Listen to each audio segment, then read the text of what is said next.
ക്രൂശിക്കപ്പെട്ട ക്രിസ്തുവിനെ പ്രസംഗിക്കുന്നു. ദൈവ തിരുനാമത്തിന് മഹത്വം ഉണ്ടാകട്ടെ. നാം കഴിഞ്ഞ പ്രാവശ്യം വായിച്ച അതേ വാക്യം തന്നെ നമുക്ക് വീണ്ടും വായിക്കാം. വെളിപ്പാട് പുസ്തകം 16-ാം അധ്യായം 15-ാം വാക്യം. ഞാൻ കള്ളനെപ്പോലെ വരും, തൻ്റെ ലജ്ജ കാണുമാറ് നഗ്നനായി നടക്കാതിരിപ്പാൻ തൻ്റെ ഉടുപ്പ് സൂക്ഷിച്ചും ജാഗരിച്ചും കൊള്ളുന്നവൻ ഭാഗ്യവാൻ. ദൈവത്തിന് സ്തോത്രം.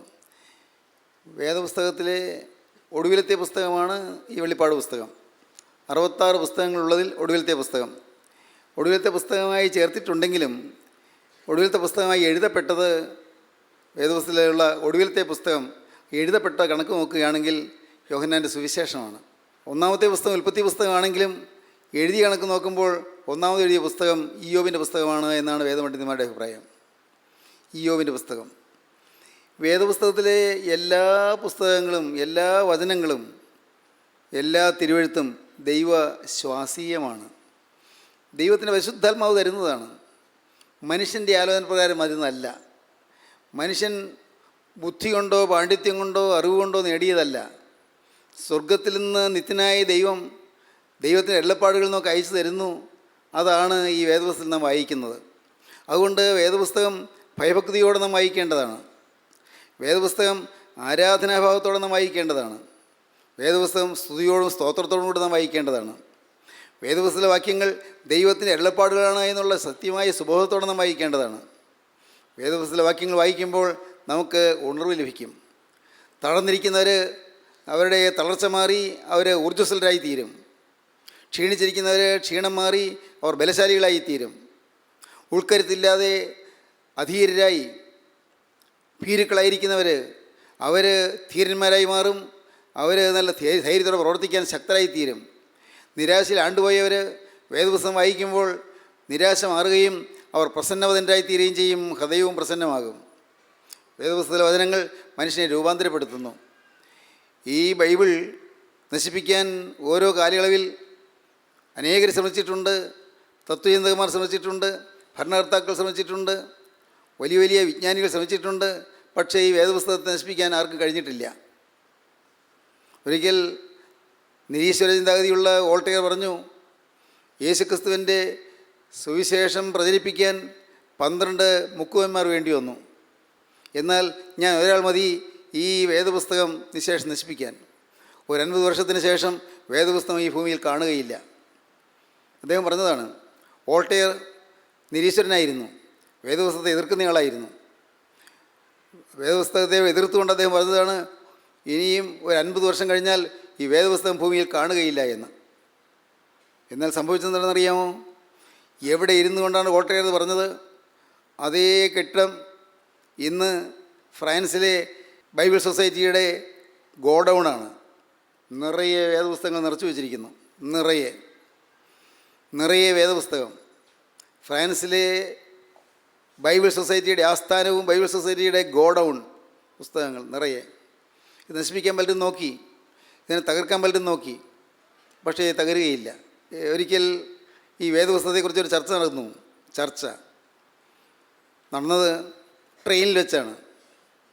ട്രെയിനിൽ റോബർട്ട് ഇംഗ്ലസോൾ എന്ന് പറയുന്ന ഒരു ചിന്തകൻ, നിരീശ്വരനാണ്, ദൈവമില്ലെന്ന് പറയുന്നയാളാണ്. അദ്ദേഹം ട്രെയിനിലുണ്ടായിരുന്നു. ഏതോ ഒരു സമയത്ത് ഒരു മാന്യതയുള്ള ഒരാൾ ട്രെയിനിൽ വന്ന് കയറി. ട്രെയിൻ വിട്ട് കഴിഞ്ഞപ്പോൾ അദ്ദേഹം അവിടെ ഇരുന്നു. അദ്ദേഹം ഇരുന്ന് വേദപുസ്തകം മറിച്ച് വായിക്കാൻ തുടങ്ങി. ഉടനെ റോബർട്ട് ഇംഗ്ലസോൾ ചോദിച്ചു, നിങ്ങൾ ആരാണ്? എൻ്റെ പേര് ല്യൂ വാലസ്. ല്യൂ വാലസ് ഞാൻ കേട്ടിട്ടുണ്ടല്ലോ. ല്യൂ വാലസ് വലിയ സാഹിത്യകാരനാണല്ലോ. അദ്ദേഹം വിനയപൂർവ്വം പറഞ്ഞു, ഞാൻ ചില പുസ്തകങ്ങൾ എഴുതിയിട്ടുണ്ട്. നിങ്ങളാരാണ്? അറിയില്ലേ, ഞാൻ റോബർട്ട് ഇംഗ്ലസോൾ. ഞാൻ ഒരു തത്വചിന്തകനാണ്. ഞാൻ റോബർട്ട് ഇംഗ്ലസോൾ. നിങ്ങൾ വായിക്കുന്ന പുസ്തകം എന്താണ്? ഞാൻ ബൈബിൾ വായിക്കുന്നത്, ഹോളി ബൈബിൾ, വിശുദ്ധ വേദപുസ്തകം വായിക്കുകയാണ്. ഉടനെ റോബർട്ട് ഇംഗ്ലസോൾ പറഞ്ഞു, അപ്പോൾ ഇപ്പോഴും നിങ്ങളൊക്കെ ഇത് വായിക്കുന്നുണ്ടോ? അതെന്താ? മനുഷ്യന് സംസ്കാരം ഉണ്ടായി, മനുഷ്യന് പരിഷ്കാരം ഉണ്ടായി, മനുഷ്യന് വിദ്യാഭ്യാസം ഉണ്ടായി, എന്നിട്ട് ഈ പഴഞ്ചൻ പുസ്തകം വായിക്കുകയാണോ? ഉടനെ ഈ ലിവാലസ് പറഞ്ഞു, അയ്യോ അങ്ങനെ പറയല്ലേ, ഇത് പഴഞ്ചൻ പുസ്തകമല്ല. എന്നും ഓരോ ദിവസം വായിക്കുമ്പോഴും ഓരോ പുതിയ ദൂതുകൾ കിട്ടുകയാണ്, ഓരോ പുതിയ അനുഭവങ്ങൾ കിട്ടുകയാണ്. ഇത് it is the word of God. ദൈവത്തിൻ്റെ വചനമാണിത്. ദൈവത്തിൻ്റെ വചനമാണ്, ദൈവത്തിൻ്റെ അരുളപ്പാടാണ്. ഇംഗസോൾ പറഞ്ഞു, കഷ്ടം. അപ്പോൾ നിങ്ങൾ വിശ്വസിക്കുന്നുണ്ടോ ഈ യേശുക്രിസ്തു ഉയർത്തെഴുന്നേറ്റെന്ന്? വിശ്വസിക്കുന്നുണ്ടോ എന്നോ? അതെൻ്റെ സജീവ അനുഭവമല്ലേ. ക്രിസ്തു ഉയർത്തെഴുന്നേറ്റ് ജീവിക്കുന്നു, എനിക്കറിയാം. ഞാൻ അനുഭവിക്കുന്നു ക്രിസ്തുവിനെ. ഞാൻ പ്രാർത്ഥിക്കുമ്പോൾ കർത്താവിൻ്റെ അരികിലേക്ക് ഇറങ്ങി വരുന്നു. ഞാൻ പ്രാർത്ഥിക്കുമ്പോൾ കർത്താവിൻ്റെ കണ്ണുനീർ തുടയ്ക്കുന്നു. എനിക്ക് അനുഭവമുണ്ട്, ലീവാലസ് പറഞ്ഞു. ഇംഗർസോൾ പിന്നെയും ഇങ്ങനെ സംസാരിച്ചു കൊണ്ടിരുന്നു. ആ ഇംഗർസോളിൻ്റെ സംസാരം കൊണ്ട് ഈ ലീവാലസിൻ്റെ ഹൃദയത്തിൽ ഒരു ചെറിയ ചലനം ഉണ്ടായി. ചെറിയൊരു ചലനം. എന്താണെന്ന് വെച്ചാൽ ഈ ഒരാൾ ഇത് ഒരേ കാര്യം തന്നെ പറഞ്ഞുകൊണ്ടിരുന്നപ്പോൾ അത് കുറച്ച് ലീവാലസിൻ്റെ ഉള്ളത്തിൽ കയറി. ലീവാലസ് ചിന്തിച്ചു, ഇദ്ദേഹം വന്നവരായിരിക്കുമോ? വേദപുസ്തകം ഒരു മിയർ അബ്സേർഡിറ്റി ആയിരിക്കുമോ? അബദ്ധമാണോ? അബ്സേർഡിറ്റി, മിയർ അബ്സേർഡിറ്റി, വെറും അബദ്ധമാണോ ഈ വേദപുസ്തകം? എന്താ അത്? ഇത്രയും മഹാനായ ഒരാൾ ഇങ്ങനെ പറഞ്ഞപ്പോൾ എന്തെങ്കിലും കാര്യം കാണുമല്ലോ, ചിന്തിക്കാൻ തുടങ്ങി. അവർ പിരിയുന്നതിന് മുമ്പ് റോബർട്ട് ഇംഗർസോൾ എഴുന്നേറ്റ് ഈ ലീവാലസിൻ്റെ കയ്യിൽ കയറി പിടിച്ചു. നിങ്ങളൊരു ഉന്നതനായ സാഹിത്യകാരനാണ്, നിങ്ങൾക്കൊട്ടേറെ എഴുതാൻ സാധിക്കും. നിങ്ങളൊരു കാര്യം ചെയ്യണം. ക്രിസ്തു ഒരു മിഥ്യയാണെന്നും ഈ വേദപുസ്തകം വെറും അബദ്ധമാണെന്നും തെളിയിച്ചുകൊണ്ട് നിങ്ങളൊരു പുസ്തകം എഴുതണം. ക്രിസ്തു മിഥ്യയാണെന്നും വേദപുസ്തകം അബദ്ധമാണെന്നും, അബ്സർഡിറ്റി, അബദ്ധമാണെന്നും തെളിയിച്ചുകൊണ്ട് നിങ്ങളൊരു പുസ്തകം എഴുതണം. ലീവാലസ് സമ്മതിച്ചു. നോക്കണേ, വിശ്വാസിയായ ലീവാലസ് പെട്ടെന്ന് മനം മാറി ഈ ഇംഗർസോളിൻ്റെ വാക്കുകൾ കേട്ട്. നോക്കൂ, അവിശ്വാസികളോട് കൂട്ടുകൂടുന്ന സൂക്ഷിച്ചു വേണം, നിരീശ്വരന്മാരോടും സംസാരിക്കാൻ നിൽക്കുന്ന സൂക്ഷിച്ചു വേണം. കാരണം അവർക്ക് അവരുടെ ഉള്ളിലുള്ള ചില ചീത്ത ആശയങ്ങൾ നമ്മുടെ ഹൃദയത്തിലേക്ക് കുത്തിവയ്ക്കാൻ അവർക്ക് കഴിയും. ലീവാലസ് ഇറങ്ങി, അദ്ദേഹം വീട്ടിലെത്തി. അദ്ദേഹം വേദപുസ്തകത്തിൻ്റെ പലതരത്തിലുള്ള പല എഡിഷൻസ് അദ്ദേഹം വാങ്ങിച്ചു, വായിക്കാൻ തുടങ്ങി. നല്ലപോലെ വായിച്ചു, വേദപുസ്തകം വായിച്ചു. ഈ വേദപുസ്തകം അബദ്ധമാണ് തെളിയിക്കാനുള്ള ശ്രമത്തിൽ അത് ഒട്ടേറെ പോയിൻറ്റുകൾ കുറിച്ചെടുത്ത് എല്ലാം നോട്ട്സായിട്ട് കുറിച്ച് ഫയൽ ചെയ്തു. പുസ്തകം എഴുതാൻ തുടങ്ങുക. 4 വർഷം പഠിച്ചു. 4 വർഷം വേദപുസ്തകം വായിച്ച് ഇത് മിഥ്യയാണെന്നും അബദ്ധമാണെന്നും തെളിയിക്കാനുള്ള ഓരോ പോയിൻറ്റുകൾ സ്വന്തമായിട്ട് കണ്ടുപിടിച്ചു. 4 വർഷം കഴിഞ്ഞ് അദ്ദേഹം എഴുതാനിരുന്നു. ഈ ഫയൽ മേശപ്പുറത്തുണ്ട്, എഴുതാനുള്ള പേപ്പേഴ്സ് മേശപ്പുറത്തുണ്ട്, പേനയുണ്ട്. അദ്ദേഹം എഴുതാൻ തുടങ്ങിയല്ല, പെട്ടെന്ന് ചാടി എഴുന്നേറ്റു. എഴുതിയില്ല. അദ്ദേഹം ഈ പുസ്തകം എഴുതാൻ തുടങ്ങി ചാടി എഴുന്നേറ്റു. അദ്ദേഹം താഴെ ആ മേശയുടെ മുമ്പിൽ മുട്ടുകുത്തി. അദ്ദേഹം തൊണ്ട എഴുതിക്കൊണ്ട് പറഞ്ഞു, എൻ്റെ യേശുവേ, നിന്നെ മിഥ്യയാണെന്നും നിൻ്റെ വചനം അബദ്ധമാണെന്നും ഞാൻ ചിന്തിക്കും തോറും നീ എനിക്കൊരു യാഥാർത്ഥ്യമായി തീരുന്നല്ലോ. നീ എന്നെ സ്നേഹിക്കുന്നല്ലോ, നീ ഉയർത്തെഴുന്നേറ്റ് ജീവിക്കുന്നല്ലോ, നീ ജീവനുള്ള ദൈവമാണല്ലോ. എൻ്റെ കർത്താവേ, എൻ്റെ കൈ കൊണ്ട് നിന്നെ നിഷേധിക്കാൻ എഴുതാൻ എനിക്കിടവരരുത്. ഞാനിത് എഴുതാൻ ശ്രമിക്കും തോറും എനിക്ക് സാധ്യമല്ല കർത്താവേ. നിന്നെ എനിക്ക് അനുഭവമായി കിട്ടുന്നു, നിന്നെ എനിക്ക് സ്വന്തം അനുഭവമായി എനിക്ക് ലഭിക്കുന്നു. നീ എന്നോട് ക്ഷമിക്കണമേ. പ്രാർത്ഥിച്ചു കഴിഞ്ഞു, കുറേ നേരം കരഞ്ഞു, പ്രാർത്ഥിച്ചു. അദ്ദേഹം കസേരയിലിരുന്നു, എഴുതാൻ തുടങ്ങി. എഴുതിയത് ബെൻഹർ എന്ന് പറയുന്ന പുസ്തകമാണ്. ബെൻഹർ എന്ന് പറയുന്ന പുസ്തകം എന്താണെന്ന് അറിയാമോ? ക്രിസ്തുവിലുള്ള വിശ്വാസത്തെ ഊട്ടിയുറപ്പിക്കുന്ന പുസ്തകം, ക്രിസ്തുവിലുള്ള വിശ്വാസത്തെ ഏറ്റവും ശക്തമായി വെളിപ്പെടുത്തുന്ന പുസ്തകം. അതിമനോഹരമായൊരു നല്ലൊരു നോവലാണ്, മനോഹരമായൊരു ഗ്രന്ഥമാണ്, നല്ലൊരു സാഹിത്യ കൃതിയാണ്. പക്ഷേ അതിൽ യേശുക്രിസ്തുവിനെ ഉയർത്തുകയും ഉയർത്തെഴുന്നേറ്റ് ജീവിക്കുന്ന ക്രിസ്തുവിൻ്റെ അത്ഭുതകരമായ ശക്തിയെ വെളിപ്പെടുത്തുകയും ചെയ്യുന്ന അതിമനോഹരമായ ഒരു ക്രൈസ്തവ ഗ്രന്ഥം. ദൈവത്തിന് സ്തോത്രം. പ്രിയപ്പെട്ടവരെ, വേദപുസ്തകത്തിന് സ്വാധീനം നിസ്സാരമല്ല. നിങ്ങൾക്ക് ചിലർക്ക് പറയാൻ പറ്റില്ലേ വേദപുസ്തകം നിങ്ങൾ സ്വാധീനം ചെയ്തത്? നിങ്ങൾക്ക് പറയാൻ കിട്ടുന്നില്ലേ വേദപുസ്തകം നിങ്ങൾക്ക് ഒരാശ്വാസം തന്നത്? നിങ്ങൾക്ക് പറയാൻ തോന്നുന്നില്ലേ വേദപുസ്തക വാക്യങ്ങൾ നിങ്ങൾക്ക് ധൈര്യം തന്നത്? എനിക്ക് പറയാൻ പറ്റും. ഞാൻ ഏകാഗിയായി വലഞ്ഞപ്പോൾ, ഞാൻ അനാഥനല്ലോ ആണല്ലോ എന്നോർത്ത് ഞാൻ കരഞ്ഞപ്പോൾ, ഞാൻ ദുഃഖിതനായി നിരാശയിൽ ആണ്ടുപോയപ്പോൾ, എൻ്റെ ദൈവമേ എനിക്ക് ആരുമില്ലാതായി പോയല്ലോ എന്ന് പറഞ്ഞ് ഞാൻ വിഷമിച്ചപ്പോൾ, ജീവിതത്തിൽ നിരാശ വന്ന് എന്തിന് ജീവിക്കുന്നു പോലും തോന്നിയ സമയങ്ങളിൽ, ദൈവത്തിന് സ്തോത്രം, ഞാൻ എന്തുകൊണ്ടാണ് മരിച്ചു പോകാഞ്ഞത് എന്ന് എനിക്ക് മനസ്സിലാകുന്നില്ലോ എന്ന് ഞാൻ പരാതി പറഞ്ഞ സമയങ്ങളിൽ, പ്രിയപ്പെട്ടവരെ, എൻ്റെ അപ്പം മരിച്ചു, ഒരു ചേട്ടൻ മരിച്ചു, അതിന് മുമ്പ് 3 കുഞ്ഞുങ്ങൾ, അമ്മ പ്രസവിച്ച 3 കുഞ്ഞുങ്ങൾ മരിച്ചു, 5 മരണം നടന്ന വീട്ടിൽ ഞാൻ എന്തുകൊണ്ട് ജീവിച്ചു, ഞാനും മരിക്കുകയായിരുന്നല്ലോ നല്ലത് എന്ന് ചിന്തിച്ച് നിരാശപ്പെട്ട് കരഞ്ഞ അവസരങ്ങളിൽ ഈ വേദപുസ്തകം എന്നെ തഴുകി. വേദപുസ്തക വാക്കുകൾ എന്നെ ശക്തീകരിച്ചു. വേദപുസ്തക വാക്കുകൾ എനിക്ക് സമാധാനം തന്നു. വേദപുസ്തകത്തിലെ വചനം എന്നെ ജീവിപ്പിച്ചു. എൻ്റെ നിരാശ മാറ്റി, എൻ്റെ ബന്ധനങ്ങൾ അഴിച്ചു, എൻ്റെ പാപം മാറ്റി, എൻ്റെ അശുദ്ധി മാറ്റി, എൻ്റെ ചീത്ത വികാരങ്ങൾ മാറ്റി, എൻ്റെ മനസ്സിലുള്ള അഴുക്കുകൾ മാറ്റി, എൻ്റെ ഹൃദയത്തിലുള്ളതായ ദുരാഗ്രഹങ്ങൾ മാറ്റി. യേശുക്രിസ്തുവിൻ്റെ വചനം എന്നെ രൂപാന്തരപ്പെടുത്തി. ദൈവത്തിന് സ്തോത്രം. തികഞ്ഞില്ല, ദൈവത്തിന് സ്തോത്രം. തികവിൻ്റെ പാതയിലാണ്. തികഞ്ഞില്ല, പക്ഷേ തികവിൻ്റെ പാതയിലൂടെ നടത്തിക്കൊണ്ടിരിക്കുകയാണ്. ദൈവത്തിന് സ്തോത്രം. മരണം വരെയും അവൻ രൂപാന്തരപ്പെടുത്തിക്കൊണ്ടിരിക്കും. മരണം വരെയും കർത്താവായ യേശുക്രിസ്തു ശുദ്ധീകരണം തന്നുകൊണ്ടിരിക്കും.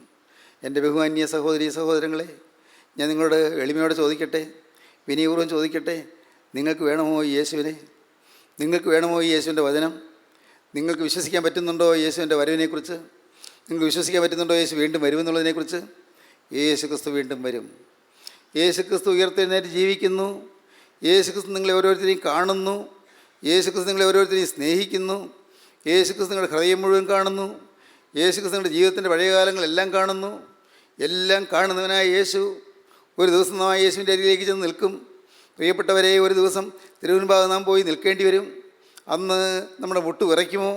അന്ന് നാം മ്ലാനോദരായി നിൽക്കുമോ? അന്ന് നാം നിരാശയോടെ നിൽക്കേണ്ടി വരുമോ? അയ്യോ, നഷ്ടപ്പെടുത്തി കളഞ്ഞല്ലോ എൻ്റെ നല്ല കാലങ്ങളെന്ന് പറഞ്ഞാൽ നാം കരയേണ്ടി വരുമോ? ദൈവമേ, ഇനി എനിക്ക് തിരിയാൻ അവസരമില്ലല്ലോ എന്നോർത്ത് നിരാശപ്പെടേണ്ടി വരുമോ? നരകത്തിയിലേക്ക് ഞാൻ പോകുന്നല്ലോ എന്നോർത്ത് നാം കരയേണ്ടി വരുമോ? നരകത്തിൻ്റെ ഭീകരാഗ്നിയിലേക്ക് ഞാനിതാ നീങ്ങുന്നോർത്ത് നാം വിലപിക്കേണ്ടി വരുമോ? സ്നേഹിതരെ, ഇന്ന് നിങ്ങൾക്ക് ദൈവം തന്നെ വചനം തരികയാണ്. കർത്താവ് യേശുക്രിസ്തു നിങ്ങളുടെ അരികിലേക്ക് വന്നിരിക്കുകയാണ്. ഇന്ന് കൃപയുടെ വാതിൽ തുറന്നിട്ടുകൊണ്ട് കർത്താവ് വിളിക്കുകയാണ്. കൃപയുടെ വാതിൽ തുറന്നു വെച്ചിരിക്കുന്നു. അന്ന് ന്യായാസനത്തിലിരിക്കും. ഇന്ന് കൃപാസനത്തിലിരിക്കുന്നവൻ ന്യായാസനത്തിലേക്ക് മാറും. ഇന്ന് കൃപാസനത്തിലിരിക്കുകയാണ്. ബലഹീനതയിൽ തുടർന്ന് നിൽക്കാൻ ഇന്ന് കൃപാസനത്തിലിരിക്കുന്നു. നമുക്കുള്ള മഹാപുരോഹിതൻ നമ്മുടെ ബലഹീനതകളിൽ സഹതാപം കാണിപ്പാൻ കഴിയാത്തവനല്ല. പാവമൊഴികെ സകലത്തിലും നമുക്ക് തുല്യമായി പരീക്ഷിക്കപ്പെട്ടതിനത്രയും നമുക്കുള്ളത്. അതുകൊണ്ട് കരുണ ലഭിപ്പാനും തത്സമയത്ത് സഹായത്തിനുള്ള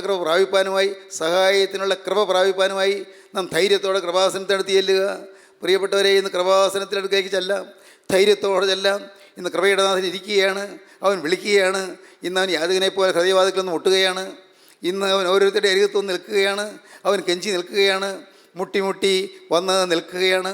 വാതിൽക്കിൽ നിന്ന് മുട്ടുകയാണ്. ദൈവത്തിന് സ്തോത്രം. ഇന്ന് അവൻ നമ്മെ പേർ വെല്ലുവിളിക്കുകയാണ്. ദൈവത്തിന് സ്തോത്രം. സക്കായിയെ വേഗം ഇറങ്ങി വാ എന്ന് പറഞ്ഞവൻ സക്കായിയുടെ ദ്രവ്യാഗ്രഹം എല്ലാം കണ്ടിട്ട് തന്നെയാണ് വിളിക്കുന്നത്. സക്കായിയുടെ ജീവിതത്തിൽ ഒന്ന് പോയ കൊള്ളരുതായ്മകളെല്ലാം മനസ്സിലാക്കിയിട്ടാണ് വിളിക്കുന്നത്. സക്കായി ഒരു ബ്ലേഡാണ് എന്ന് കണ്ടിട്ട് തന്നെയാണ് വിളിക്കുന്നത്. അവൻ ഒരു കത്തിയാണെന്ന് അറിഞ്ഞിട്ട് തന്നെയാണ് വിളിക്കുന്നത്. അവൻ മനുഷ്യരെ കത്തി കൊണ്ട് കീറുന്നത് പോലെ അവരുടെ പൈസ ഞെക്കിപ്പിഴിഞ്ഞെടുത്തവനാണെന്ന് അറിഞ്ഞുകൊണ്ട് തന്നെയാണ് വിളിക്കുന്നത്. സക്കായിയെ വേഗം ഇറങ്ങി വാ. പാവിയാണെങ്കിലും പാവിയെ സ്നേഹിക്കുന്ന ക്രിസ്തു ഓരോരുത്തരുടെ അരികിലേക്ക് വരികയാണ്. മോനെ, നിൻ്റെ ജീവിതത്തിൽ വന്നതായി തെറ്റുകൾ അവനറിയാം. നിൻ്റെ ജീവിതത്തിൽ നിന്ന് പോയ പാകപ്പിഴകൾ അവനറിയാം. നിൻ്റെ ജീവിതത്തിൽ നിന്ന് പോയ തിന്മകൾ അവനറിയാം. അവനറിയാതെ ഒന്നും ബാക്കിയില്ല. പക്ഷേ എല്ലാം കണ്ടിട്ടും ഒന്നും കാണാത്തവനെ പോലെ നിന്നുകൊണ്ട് അവൻ നിന്നെ ഓനപ്പേരത്തിൽ വിളിക്കുകയാണ്. എല്ലാം കണ്ടു, പക്ഷെ ഒന്നും കാണാത്തവനെ പോലെയാണ് നിൽക്കുന്നത്. എല്ലാം കണ്ടു, എല്ലാം അറിഞ്ഞു, ഒന്നും അറിയാത്തവനെ പോലെ അവൻ നിൻ്റെ അരികിലേക്ക് മന്ദം അടുത്ത് വരികയാണ്. അവനതിനെയൊന്ന് തുടരണമെന്നുണ്ട്. അവനതിനെയൊന്ന് അനുഗ്രഹിക്കണമെന്നുണ്ട്. മോളെ, നിന്നെ അവൻ അനുഗ്രഹിക്കണമെന്നുണ്ട്. നിൻ്റെ ഭാവി ശോഭനമാക്കണമെന്നുണ്ട്. നിൻ്റെ നിരാശ മാറ്റണമെന്നുണ്ട്. നിൻ്റെ കണ്ണീര് തുടയ്ക്കണമെന്നുണ്ട്. ഹൃദയത്തിൻ്റെ വിഷാദഭാവം മാറ്റണമെന്നുണ്ട്. നിൻ്റെ ഹൃദയത്തിലെ ദുരിതങ്ങൾ അകറ്റണമെന്നുണ്ട്. നിൻ്റെ കുടുംബത്തെ സ്വൈരക്കേട് മാറ്റണമെന്നുണ്ട്. കുടുംബത്തിലെ അസ്വസ്ഥത മാറ്റണമെന്നുണ്ട്. അവനെ നിന്നെ അനുഗ്രഹിക്കണമെന്നുണ്ട്. ഇന്ന് ഇത് കേട്ടുകൊണ്ടിരിക്കുമ്പോൾ നിങ്ങളുടെ അരികത്തേക്ക് നടന്നു വരുന്ന ക്രിസ്തുവിനെ നിങ്ങൾ ഒരു നിമിഷം കാണുക. അവൻ നിങ്ങളുടെ അരികത്ത് വന്ന് കെഞ്ചുന്നു. അവൻ്റെ ആണിപ്പാടുള്ള കരം നീട്ടിക്കൊണ്ട് അവൻ കെഞ്ചുന്നു. ഇന്ന് അവൻ കൃപാസനത്തിലാണ്. ഇന്ന് പെട്ടകം തുറന്നു വെച്ചിരിക്കുകയാണ്. ഏത് ഭാവിക്കും കടന്നു വരാം. ഏത് ഘോര മൃഗത്തിനും കടന്നു വരാം. കരടിക്കും കടുവയ്ക്കും കടന്നു വരാം. സിംഹത്തിനും പുള്ളിപ്പുലിക്കും കടന്നു വരാം. ചെന്നായിക്കും തിന്മയുടെ എല്ലാ പ്രകൃതിയുള്ള ദുഷ്ടമൃഗങ്ങൾക്കും കയറി വരാം. ഇന്ന് വാതിൽ തുറന്നിരിക്കുന്നു. എന്നാൽ എപ്പോഴാണ് ഈ വാതിൽ അടയ്ക്കുന്നത് ആരറിഞ്ഞു? ദൈവത്തിന് സ്തോത്രം. അവൻ കള്ളനെ പോലെ വരും. യേശു ക്രിസ്തു വീണ്ടും വരും. അവൻ കള്ളനെ പോലെ വരും. ഹല്ലേലൂയ, ദൈവത്തിന് സ്തോത്രം. ആരും നയിക്കാത്ത സമയത്ത് യേശു ക്രിസ്തു വരും. പ്രിയപ്പെട്ടവരെ, ഇതൊരു സംഭാവ്യമായ കാര്യമാണ്. സംഭവിക്കാൻ പോകുന്ന കാര്യമാണ്. തന്നെയുമല്ല, ശ്രദ്ധിക്കൂ, നമ്മുടെ ജീവിതത്തിലെ മരണം എന്നുള്ളത് നമുക്ക് സംശയമില്ലല്ലോ. എന്തെല്ലാം സംശയം ഉണ്ടെങ്കിലും ഞാൻ ഒരു ദിവസം കടന്നു പോകുന്നുള്ളതിന് ഒരു സംശയവുമില്ല. നാം ഒരു ദിവസം ഈ ഭൂമിയിൽ നിന്ന് മാറ്റപ്പെടും. കൂടി വന്നാൽ എത്ര വർഷം, 10, 70, അല്ല 80, 90, അതിലും കൂടുതലോ, ഒരുപക്ഷെ 100-ൽ കൂടുതൽ വന്നു തരാം. അതിൽ കൂടുതൽ ആര് ജീവിക്കും? നാം ഈ ഭൂമിയിൽ നിന്ന് കടന്നു പോകും. അക്കാര്യത്തിൽ സംശയമില്ലല്ലോ. കടന്നു ചെന്നതിന് ശേഷം ഒരു നിത്യതയുണ്ട്. ആ നിത്യതയെ നാം എങ്ങനെ അഭിമുഖീകരിക്കും? ഒരു നിത്യതയുണ്ട്. ആ നിത്യതയുടെ നാഥൻ്റെ മുമ്പിൽ ചെല്ലുമ്പോൾ നാം എന്ത് പറയും? നമ്മുടെ ജീവിതത്തിൻ്റെ ഏടുകളെല്ലാം തുറന്നു കാണിക്കുന്ന സമയത്ത്, നമ്മുടെ ജീവിതത്തിൽ സംഭവിച്ച കാര്യങ്ങളെല്ലാം വായിച്ച് കേൾപ്പിക്കുന്ന സമയത്ത് നാം എന്ത് പറയും? എന്ത് പറഞ്ഞു നിൽക്കും? ദൈവത്തിന് സ്തോത്രം. അവിടെ കൂട്ടായ്മക്കാരുണ്ടായിന്ന് വരും, അവിടെ ആത്മീയ ഗുരുക്കന്മാരുണ്ടായിന്ന് വരും. അവർക്കൊന്നും ചെയ്യാൻ സാധിക്കില്ല, ഒന്നും പ്രവർത്തിക്കാൻ സാധിക്കുകയില്ല. അവിടെ നല്ല ആത്മീയ തീവ്രതയുള്ള ദൈവമക്കളുണ്ടായിന്ന് വരും, അവർക്കൊന്നും സാധിക്കുകയില്ല പ്രിയരെ, സാധിക്കുകയില്ല. യേശു ക്രിസ്തു ഇന്ന് ഹൃദയത്തിലേക്ക് വന്നില്ലെങ്കിൽ, യേശു ക്രിസ്തു ഇന്ന് നിൻ്റെ ജീവിതത്തിന് നാഥനായി വന്നില്ലെങ്കിൽ, യേശു ക്രിസ്തു ഇന്ന് നിൻ്റെ ഹൃദയത്തിൻ്റെ ഉടമയായി തീർന്നില്ലെങ്കിൽ, മകനെ നിൻ്റെ കാര്യം അപകടത്തിലാണ്, മകളെ നിൻ്റെ കാര്യം വളരെ അപകടത്തിലാണ്. നീ ശ്രദ്ധിച്ച് കേൾക്കൂ. യേശു ക്രിസ്തുവിന് വേണ്ടി നിൻ്റെ ഹൃദയം തുറക്കൂ. ദൈവത്തിന് സ്തോത്രം. ഞാൻ കള്ളനെ പോലെ വരുമെന്ന് കർത്താവ് പറയുന്നു. ഞാൻ കള്ളനെ പോലെ വരും. മരണം ഒരു യാഥാർത്ഥ്യമായിരിക്കുന്നത് പോലെ യേശു ക്രിസ്തുവിന് രണ്ടാമത്തെ ഒരു യാഥാർത്ഥ്യമാണ്. ആ യാഥാർത്ഥ്യത്തെ നാം ഒരു ദിവസം നേരിടുക തന്നെ ചെയ്യും. ദൈവത്തിന് സ്തോത്രം. മരിച്ചതിന് ശേഷമാണെങ്കിലും ആ യാഥാർത്ഥ്യത്തെ നാം നേരിടും. ദൈവത്തിന് സ്തോത്രം. അന്ന് കല്ലറയിൽ കിടക്കുമ്പോൾ മരിച്ച് കല്ലറയിൽ അടക്കപ്പെട്ടവർ അവർ ഏതാനും പേർ മാത്രമേ ആദ്യം കർത്താവിൻ്റെ രണ്ടാമത്തവരിൽ ഉയർത്തെഴുന്നേൽക്കുകയുള്ളൂ. എല്ലാവരും ഉയർത്തെഴുന്നേൽക്കുകയില്ല. വിശുദ്ധന്മാർ മാത്രം, നീതിവാന്മാർ മാത്രം, രക്തത്താൽ നീതീകരണം കിട്ടിയവർ മാത്രം, അവർ മാത്രം ഉയർത്തെഴുന്നേൽക്കും. ഇത് നിങ്ങൾക്കറിയാമോ? ദൈവത്തിന് സ്തോത്രം. ഈ വാക്കുകളെ കേൾക്കുന്ന എൻ്റെ ബഹുമാന്യ സഹോദരി സഹോദരങ്ങളെ, ഇത് നിങ്ങൾക്കറിയാമോ? അറിയാമെങ്കിൽ നിങ്ങൾ എന്തുകൊണ്ട് പാവത്ത് വിടുന്നില്ല? ഇതറിയാമെങ്കിൽ എന്തുകൊണ്ട് നിങ്ങൾ വിശുദ്ധരായി തീരുന്നില്ല? ഇതറിയാമെങ്കിൽ എന്തുകൊണ്ട് നിങ്ങളുടെ ജീവിതം മാറ്റുന്നില്ല? ഇതറിയാമെങ്കിൽ എന്തുകൊണ്ട് ഇന്നും നിൻ്റെ പണത്തെ കെട്ടിപ്പിടിച്ചുകൊണ്ടിരിക്കുന്നു? സ്നേഹിത, ഈ ലോകമെല്ലാം എല്ലാം മാറിപ്പോകും, എല്ലാം നീങ്ങിപ്പോകും, എല്ലാവരും മാറിപ്പോകും. മാറിടും മനുഷ്യരെല്ലാം, മറന്നിടും സ്നേഹിതരും, എല്ലാം മറയും. മാറാത്ത ഒന്ന് മാത്രം ഉയർന്നു നിൽക്കുന്നു. അതെൻ്റെ നാഥനായ യേശു. Hallelujah, hallelujah, hallelujah. കർത്താവായ യേശു ക്രിസ്തു മാത്രം ഉയർന്നു നിൽക്കുന്നു. അവൻ്റെ അത്ഭുതകരം നിൻ്റെ നേരെ നീട്ടിയിരിക്കുന്നു. അവൻ്റെ സ്നേഹമുള്ള കരം നിന്നെ തലോടുന്നു. അവൻ്റെ സ്നേഹമുള്ള കരം നിൻ്റെ കണ്ണുനീർ തുടയ്ക്കാൻ ആഗ്രഹിക്കുന്നു. നിൻ്റെ ദുരിതം മാറ്റാൻ ആഗ്രഹിക്കുന്നു. നിൻ്റെ ഹൃദയത്തിലെ വീർപ്പുമുട്ടൽ അകറ്റാൻ അവൻ ആഗ്രഹിക്കുന്നു. നിൻ്റെ നെടുവീർപ്പുകൾ അകറ്റാൻ ആഗ്രഹിക്കുന്നു. ശോഭനമായ ഭാവി നിനക്ക് തന്ന് നിന്നെ അനുഗ്രഹിപ്പാൻ ആഗ്രഹിക്കുന്നു. അവൻ സ്നേഹം മാത്രമാണ്. എൻ്റെ പ്രിയപ്പെട്ടവരെ, ഞാൻ വീണ്ടും പറയട്ടെ, അവൻ നല്ലവനാണ്. യേശു നല്ലവനാണ്. ദൈവത്തിന് സ്തോത്രം. യേശു നല്ലവനാണ്. യേശു സ്നേഹമാണ്. യേശു കാരുണ്യമാണ്. യേശു വാത്സല്യമാണ്. യേശു നിങ്ങളോട് കരുണയാണ്. യേശു ഇന്നിപ്പോൾ നിങ്ങൾ എവിടെ ഇരുന്നത് കേൾക്കുന്നുവോ അവിടെ നിങ്ങൾ അരികിലേക്ക് വരികയാണ്. അവൻ നിങ്ങളുടെ നേരെ കരം നീട്ടുകയാണ്.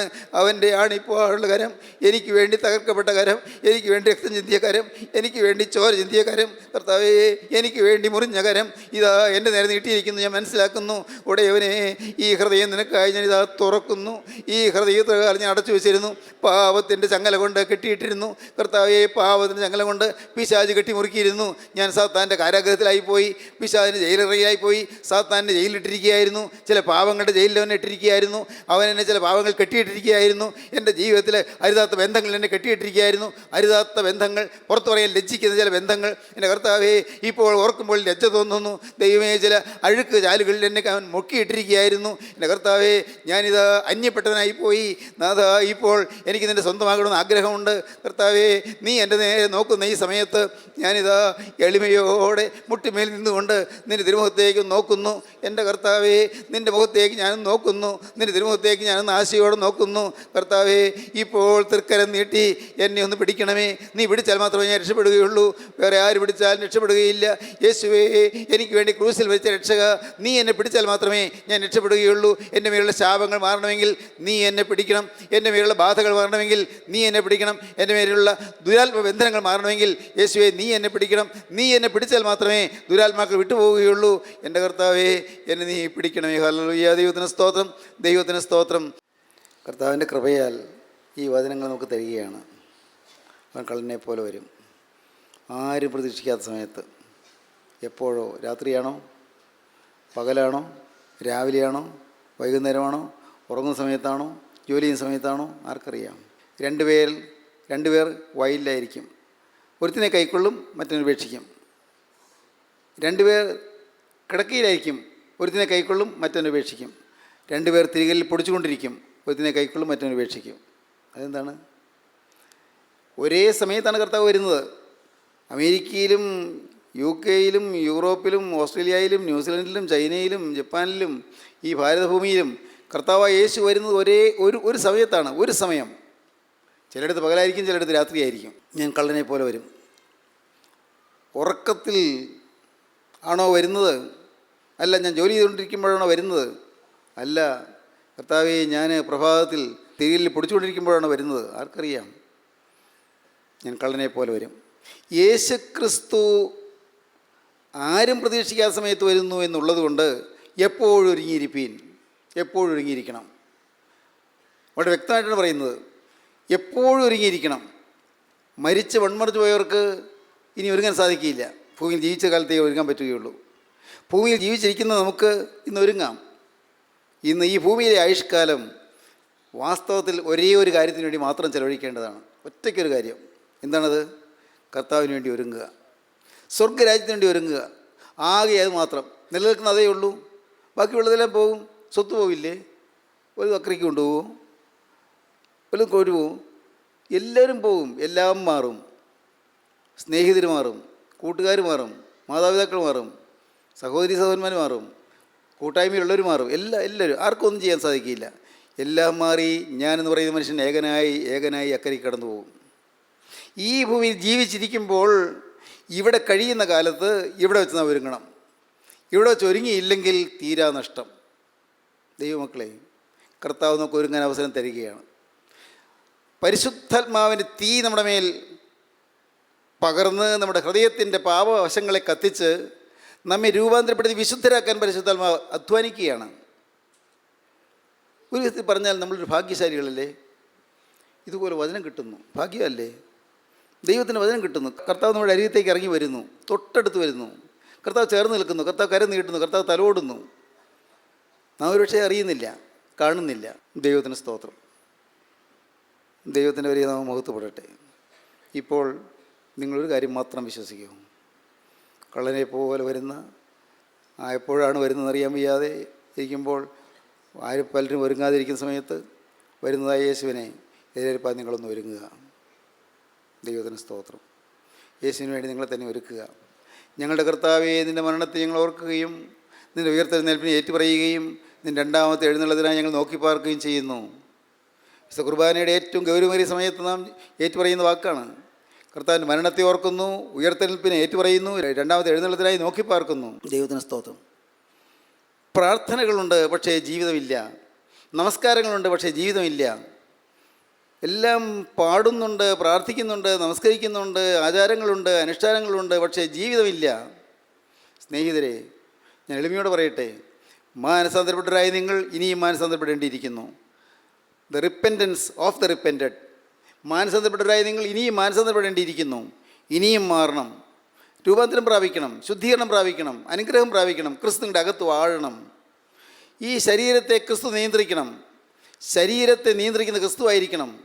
ഈ ശരീരത്തിൻ്റെ കൈകളും കാലുകളും തലച്ചോറും നമ്മുടെ കണ്ണുകളും നമ്മുടെ കാതുകളും നമ്മുടെ നാവും എല്ലാം നിയന്ത്രിക്കുന്ന ക്രിസ്തു ആയിരിക്കണം. ക്രിസ്തു നിയന്ത്രിക്കണം, ക്രിസ്തു ഭരിക്കണം. നമ്മുടെ ഭരണകർത്താവായി ക്രിസ്തു നമ്മുടെ ഉള്ളത്തിലേക്ക് വരണം. എന്തൊരു ഭാഗ്യം! അവൻ നമ്മെ തൊട്ട് നടത്തും. കർത്താവ് നിങ്ങൾക്ക് കഷ്ടത്തിൻ്റെ അപ്പവും ഞെരുക്കത്തിൻ്റെ ഉള്ളവ് മാത്രം തന്നാലും ഇനി നിൻ്റെ ഉപദേഷ്ടാവ് മറിഞ്ഞിരിക്കുകയില്ല. നിൻ്റെ കണ്ണ് നിൻ്റെ ഉപദേഷ്ടാവിനെ കണ്ടുകൊണ്ടിരിക്കും. നീ വലത്തോട്ടോ ഇടത്തോട്ടോ തിരിയുമ്പോൾ വഴി ഇതാകുന്നു, ഇതിൽ നടന്നുകൊള്ളുമെന്ന് ഒരു വാക്ക് പിറകിൽ നിന്ന് കേൾക്കും. എന്തൊരു ഭാഗ്യം! നടത്താനൊരു ദൈവമുണ്ട്. എൻ്റെ ദൈവത്തിന് സ്തോത്രം. നടത്താനൊരു ദൈവമുണ്ട്. അവൻ്റെ കരങ്ങളിലേക്ക് വിട്ടുകൊടുക്കാം. കൊടുക്കുന്നു നിങ്ങൾ. നമുക്ക് തലകൾ വണക്കാൻ പ്രാർത്ഥിക്കാം. കരുണയുള്ള കർത്താവേ, ജീവിതം അവിടുത്തെ കരങ്ങളിലേക്ക് തരാൻ ഞങ്ങൾക്ക് ലഭിച്ച ആഹ്വാനത്തിനായി ഞങ്ങൾ നിന്നെ സ്തുതിക്കുന്നു. കർത്താവേ, ഇന്ന് ഈ വചനം കേട്ട് എല്ലാവരെയും അനുഗ്രഹിക്കണമേ. എല്ലാവരുടെ വേലും തർക്കരം വയ്ക്കണമേ. എല്ലാവരെയും വിശുദ്ധീകരിക്കണമേ. അവിടുത്തെ രണ്ടാമത്തെ വരനോട് എല്ലാവരെയും ഒരുക്കണമേ. തിരുനാമം മഹത്വപ്പെടുത്തണമേ. യേശുവിൻ നാമത്തിൽ തന്നെ. ആമീൻ. ഹല്ലേലൂയ.